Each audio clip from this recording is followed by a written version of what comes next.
se turbe o vosso coração. Crede em Deus e também em mim. Na casa de meu pai há muitas moradas. Se não fosse assim, eu não teria dito: vou preparar-vos um lugar. Eu virei e vos levarei para mim mesmo. Abra a epístola de Judas. E Judas diz aqui no verso 3 que ele empregava diligência em escrever acerca da nossa comum salvação. Quem sabe ele ia falar muita coisa realmente. Mas como que o Espírito Santo dirigiu Judas para um cargo mais específico. E seis vezes aparece nessa pequenina epístola a palavrinha guardar. É a palavra-chave da epístola de Judas. Guardar. 6 vezes. Depois você leia essa epístola e procure essas palavras, para você ver qual é o foco de Judas. Então no verso 3 ele diz assim: foi então que me senti obrigado, como que de alguma forma ele tivesse como que mudado de rumo. Me senti obrigado, constrangido, com um encargo, né, no seu espírito, a corresponder convosco, exortando. Então a carta agora não é propriamente uma carta de ensino, não é? Mas é uma carta de exortação, com um foco específico. Exortando-vos a batalhardes diligentemente pela fé. Está vendo aí? Substantivo. De novo. Judas está falando de um corpo de doutrina. Judas está falando de a verdade. Judas está falando do Evangelho. Né? Fé, agora olha como ele completa. Que uma vez por todas foi entregue aos santos. Uma encomenda celestial. Com destinatário que se chama igreja. Né? Encomenda celestial com destinatário. A casa de Deus. A igreja. Então os irmãos vejam que não só Paulo, mas o Senhor conduziu Judas também. Esse depósito. Né? Ele então exortou a igreja para que guardasse. Agora, irmão, guardar o que não conhecemos? É impossível, né? Então nós precisamos correr as Escrituras. Eu queria procurar fazer isso com os irmãos. Ler mais um texto antes de fazermos isso de forma então panorâmica, rápida. Abra por favor em 1 Coríntios capítulo 15. Mais um texto apenas. 1 Coríntios capítulo 15. Veja agora nessas palavras como que Paulo trata o mesmo assunto. 1 Coríntios 15, a partir do verso 1. Irmãos, venho lembrar-vos. Olha as palavras de Paulo. Como eu disse para os irmãos, carta aos Coríntios, início do ministério de Paulo. Paulo trata tantas verdades, no plural, necessárias, importantes, né? Dons espirituais, participação da mesa do Senhor, uso do véu, não é assim? Ordem do culto, 1 Coríntios 14, quantos assuntos importantes, não é verdade? Pureza, 1 Coríntios capítulo 5. Agora, irmãos, mesmo dentro dessa abordagem, podemos dizer assim, tão diluída, entre aspas, veja como ele escreve no capítulo 15. Depois de tratar tanto assunto, concluindo a epístola, ele volta para a essência. Porque Paulo nunca se perdeu. Irmãos, venho lembrar-vos. O Evangelho, singular. Está vendo? Não, você pode simplesmente trocar as palavras. O Evangelho, a fé, a sã doutrina, palavra que ele usa para Timóteo. O bom depósito, palavra que também já lemos lá. As sãs palavras. Lembra que ele escreve também assim para Timóteo? Se alguém não concorda com as sãs palavras de nosso Senhor Jesus Cristo e com o ensino segundo a piedade, não é? Todas essas expressões significam a mesma coisa. O Evangelho, esse depósito, essa carga celestial que a igreja recebeu, e ninguém mais, e pelo qual a igreja é responsável, e ninguém mais. Responsável em conhecer, proclamar. Venho lembrar-vos do Evangelho que vos anunciei, o qual recebestes e no qual ainda perseverais. Olha o verso 2. Por ele também sois salvos. Por ele. Porque, irmãos, como ele vai nos ajudar numa outra epístola do início do seu ministério, Gálatas, desde 2000 anos atrás, e assim é hoje, há um outro Evangelho. que Paulo disse que não devia ser recebido pelos Gálatas nem que anjo viesse pregar, muito menos homens pregando. Né? Um outro evangelho, ele diz, seja anátema. Qualquer evangelho que vá além do que eu, Paulo, vos tenho anunciado. Tanta clareza ele tinha do evangelho que ele recebeu. E não recebeu de homem nenhum, como ele diz, mas diretamente do Senhor Jesus. Não é isso que ele diz? Então ele diz aqui, na Epístola aos Coríntios, mais ou menos a mesma coisa. Ele diz, por ele sois salvos, se retiverdes a palavra tal como vô-la preguei, a menos que tenhais crido em vão. Qual é então a essência desse evangelho? Qual é o suprassumo?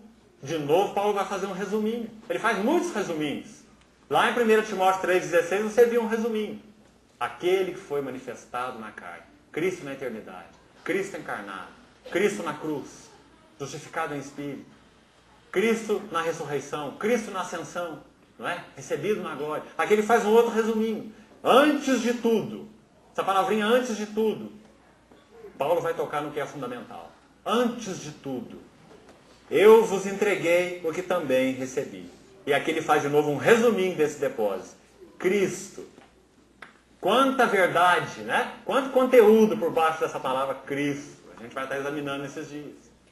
Cristo na eternidade, Cristo na encarnação, não é?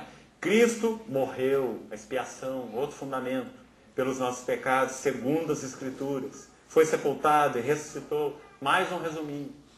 Então, os irmãos, vejam que Paulo tem uma visão clara daquilo que é essencial, que é focal. Não é? Irmãos, e são muitos outros textos, que nós não temos tempo de ficar examinando, e você pode fazer por você mesmo. Para que você veja como que Paulo tinha, então, essa visão da essência, do que era fundamental, do que era um corpo de doutrina, baseado no qual tudo mais deveria ser visto, naquele prisma. Agora eu quero passar para os irmãos, então, de uma forma panorâmica. Para que você, se quiser, anote aí, leve isso diante do Senhor, leia as Escrituras, para que você possa, então, focar as epístolas do Novo Testamento, os Evangelhos, até mesmo as Escrituras proféticas, com muita clareza, em cima destes fundamentos, para que você possa entender por você mesmo. Não porque eu estou te dizendo, isso não tem valor, mas por você mesmo, você possa chegar à compreensão de que esses pontos são marcos. São aquelas pedras que você coloca para atravessar o riacho. Né? Você vai atravessar aquele riacho, mais ou menos caudaloso. Então você coloca aquelas pedras. Você vai dar 8 passos. Agora, irmãos, como eu disse, isso não é aleatório. Você não sai escolhendo o que é essencial. Você precisa ver qual a abordagem bíblica desse assunto, qual a quantidade dessa abordagem. Você vai examinar o Velho Testamento, vai examinar o Novo Testamento, para você ver se realmente esses assuntos são focais, são centrais realmente. Então eu queria sugerir para os irmãos essa corrente de 8 elos, sequenciais. Nenhuma dessas verdades, desses alicerces, pode ser invertido. São interdependentes. Se você perde um, você causa problema para os outros, porque é uma cadeia de elos. Queria citar então na ordem com os irmãos, para os irmãos poderem acompanhar. Primeiro lugar, por ordem da revelação bíblica, a Trindade. Se você quiser colocar debaixo desse primeiro item, como eu disse para os irmãos, é como uma coluna vertebral. Então, junto a cada item, você pode adicionar alguns paralelos que dependem, né, desse focal, desse central. Então, nós vamos chamar esse primeiro item de a Trindade. Junto com esse item, é claro, você vai colocar a verdade que nós poderíamos chamar de o ser de Deus, os atributos de Deus, os atributos chamados comunicáveis, os atributos chamados incomunicáveis. Porque, irmão, há uma necessidade tremenda de nós conhecermos o Deus da Bíblia.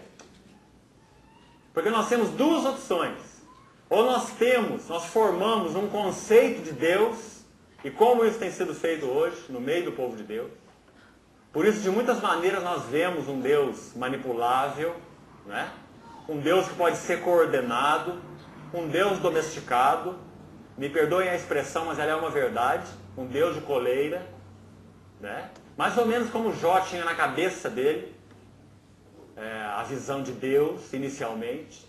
Ele entendia que esse Deus, na visão de Jó, podia ser manipulado pela justiça dele. Ele é um homem justo, íntegro, reto, temente a Deus, e Deus está amarrado com ele. Não é? Agora, é problema de Deus, é erro de Deus, se Deus não vier vindicar os caminhos de Jó. Como que Jó pode passar por tanta aflição, por tanto problema, por tanto sofrimento, se ele é um homem tão tremendo como ele é? Que obteve o próprio testemunho de Deus de quem ele era. Íntegro, reto, justo, que se desvia do mal. Foi Deus mesmo quem tinha dito isso. Não é? E Jó entendia que por causa dessa conduta reta dele, ele podia administrar a Deus. O Senhor não pode fazer isso comigo. O Senhor está errado. Não é? Quantas vezes já partilhamos juntos esse assunto? Jó, se fôssemos sugerir uma profissão para ele, não tenho dúvida, ele era advogado. Jó era advogado. Ele falou assim, eu já tenho bem encaminhada a minha causa. Lembra? Está lá no livro dele, só você ler. Que o Todo-Poderoso se defenda. Que homem corajoso esse. Não é? O problema de Jó é que ele montou o tribunal, montou o processo, mas Deus não descia para sentar no banco do réu. Deus ficava calado o tempo todo.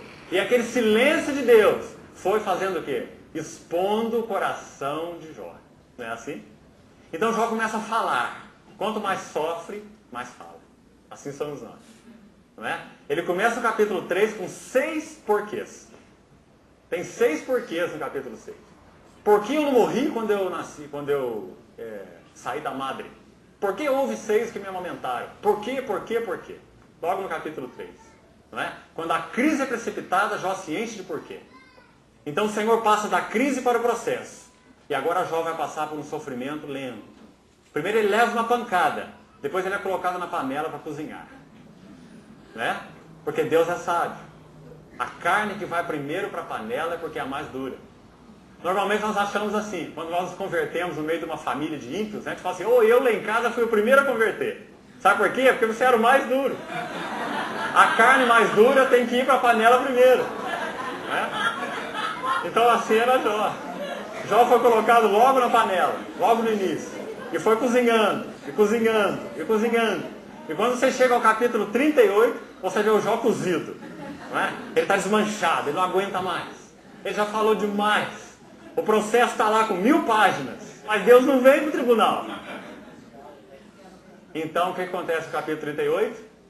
Então Deus, Jó 38, versículo 1. Então Deus, do meio de um redemoinho, respondeu a Jó. Ou disse a Jó. Agora Deus começa a falar. Não é? Antes você vê a alma de Jó falando, as emoções de Jó falando, aquele desejo, aquela vontade impetuosa de Jó falando. Sabe como que você vê naquele livro isso? Pelos amigos de Jó.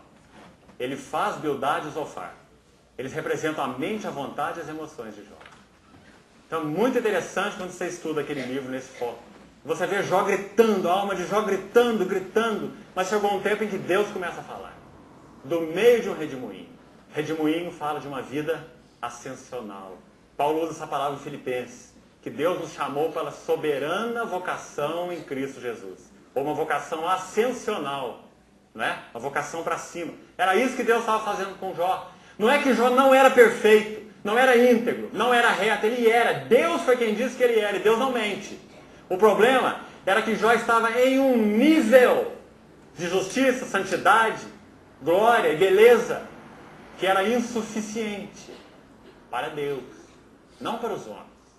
Para os homens ele brilhava, uma glória muito bonita e testemunhada pelo próprio Deus, mas não era suficiente para Deus, porque de alguma maneira Jó estava gravitando em torno da sua beleza. Então Deus vai trabalhar Jó através do sofrimento, para que ele suba de nível nesse redemoinho. E é isso que acontece no final do livro, capítulo 42, quando ele dizia, Deus faz 2 rodadas com Jó, 2 rodadas. Ele põe Jó assim de cabeça para baixo, depois ele vira Jó, primeiro de cabeça para baixo, depois vira Jó do lado avesso. E quando você vê no capítulo 40 tem uma pausa. E naquela pausa Jó diz assim, eu ponho a mão na minha boca. Uma vez falei e não replicarei.